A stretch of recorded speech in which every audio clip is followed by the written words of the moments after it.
Welcome to European Journeys. This is the sixth stage of a journey that takes us in the city of Geneva. And in particular, we want to see how God shaped Geneva, how God made Geneva before the Reformation.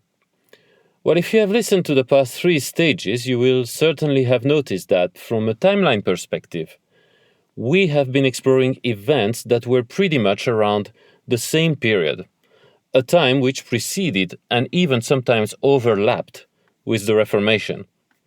But for this stage, while from a geographical point of view, we will remain in the exact same location as in our last stage, from a timeline perspective, we will travel back into the centuries.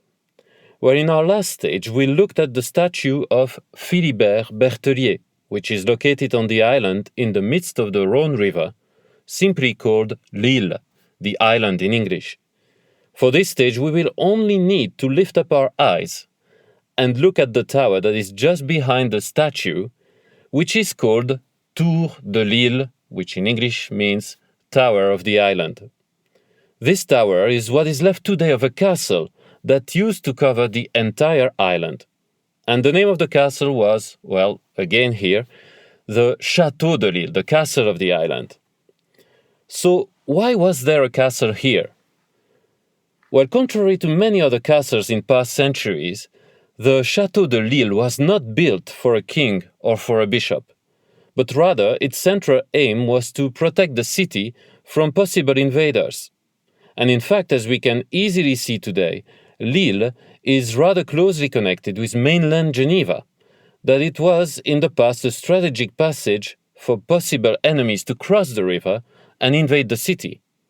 So it is not a coincidence that Lille received the name of Clé de Genève, the key to Geneva. For example, more than 2,000 years ago, when the Romans controlled Geneva, Julius Caesar had understood already that the best way to avoid the invasion of the Helvetian enemies was to destroy the only bridge that crossed the Rhône, and it crossed it right through Lille. Well, after the collapse of the Western Roman Empire in the 5th century, Geneva continued to face regular external threats. And as we saw in our previous episodes, in the first half of the second millennium, the southern neighbor of Savoy was, in fact, the main enemy of the city. Toward the end of the 14th century, the Count of Savoy actually succeeded in taking control of the castle. But nevertheless, although this greatly weakened Geneva's defense, the city was never really subdued to their neighbor, as we saw in our previous stages. And so these are only a few examples showing that the existence of a defensive castle right here was of vital necessity for the protection of Geneva. But the Château de l'Île did not only serve as a military fortress.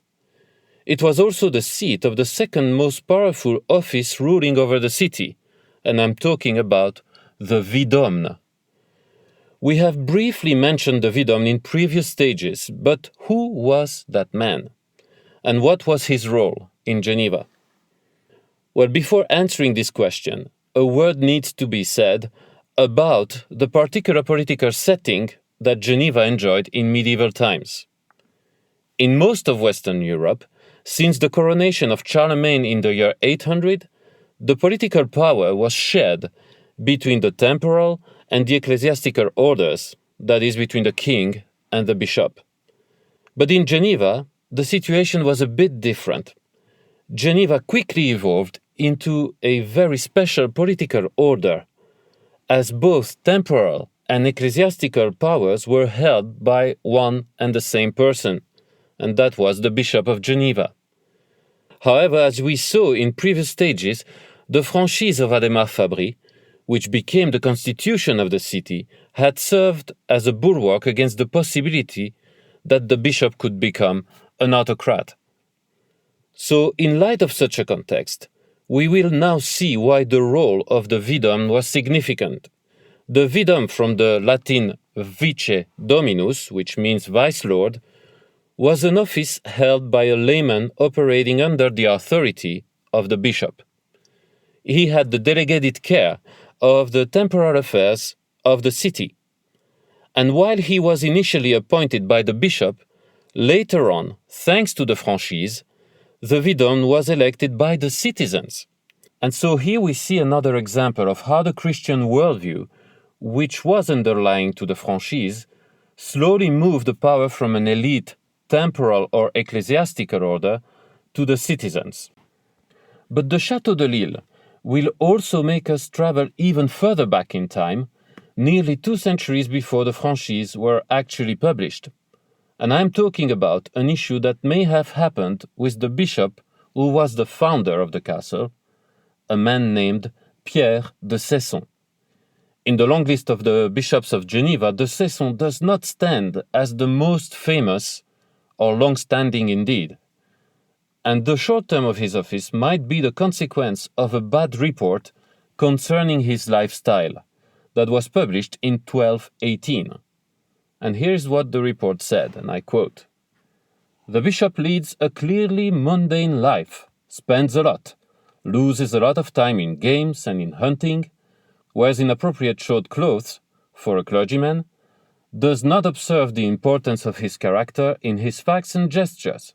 His speech is too free. He seems to be too much like a worldly man. He badly carries out the function of his charge. He does not preach nor say the Mass. He does not receive confession nor give his blessing to the people on the road when he visits his diocese. He is lazy. He spends long mornings in bed. He has not gathered the clergymen of his diocese for more than 2 years. He has neglected to publish the canons of the General Council, in which the licentious life of the clergyman was reproved. He tolerates clergymen living in wedlock and gives earnings to idiots." End quote. Well, all of this for one man.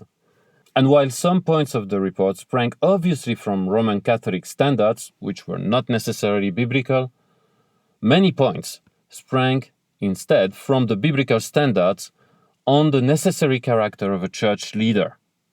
So even though we don't know if this indeed happened, the removal from office of Bishop Pierre de Cesson would be a remarkable fact that goes against the idea that medieval ecclesiastical rulers were above the law.